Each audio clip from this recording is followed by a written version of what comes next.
இயேசு கூறியது. வெளிவேடக்கார மறைநூல் அறிஞரே, பரிசேயரே, ஐயோ உங்களுக்கு கேடு! மக்கள் நுழையாதவாறு அவர்கள் முன்பாக விண்ணக வாயிலை அடைத்து விடுகிறீர்கள். நீங்கள் நுழைவதில்லை, நுழைவோரையும் விடுவதில்லை. வெளிவேடக்கார மறைநூல் அறிஞரே, பரிசேயரே, ஐயோ உங்களுக்கு கேடு! ஒருவரையாவது உங்கள் சமயத்தில் சேர்ப்பதற்கு நாடு என்றும் கடல் என்றும் பாராது சுற்றி அலைகிறீர்கள். அவ்வாறு சேர்த்த பின் அவரை உங்களை விட 2 மடங்கு நரக தண்டனைக்கு ஆளாக்குகிறீர்கள். குருட்டு வழிகாட்டிகளே, ஐயோ உங்களுக்கு கேடு! யாராவது திருக்கோவிலின் மீது ஆணையிட்டால் ஒன்றுமில்லை.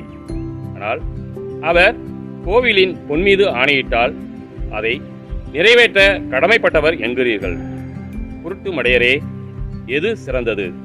பொன்னா, பொன்னை தூயதாக்கும் திருக்கோவிலா?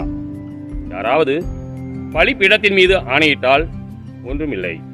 ஆனால் அவர் அதில் படைக்கப்பட்ட காணிக்கையின் மீது ஆணையிட்டால் அதை நிறைவேற்ற கடமைப்பட்டவர் என்கிறீர்கள். குருடரே, எது சிறந்தது? காணிக்கையா, காணிக்கையை தூயதாக்கும் பலிபீடமா? எனவே பலிபீடத்தின் மீது ஆணையிடுகிறவர் அதன் மீதும் அதன் மேலுள்ள அனைத்து மீதும் ஆணையிடுகிறார். திருக்கோவிலின் மீது ஆணையிடுகிறவர் அதன் மீதும் அதில் குடி கொண்டிருக்கிறவர் மீதும் ஆணையிடுகிறார். வானத்தின் மீது ஆணையிடுகிறவர் கடவுளின் அரியணை மீதும் அதில் வீற்றிருக்கிற கடவுள் மீதும் ஆணையிடுகிறார்.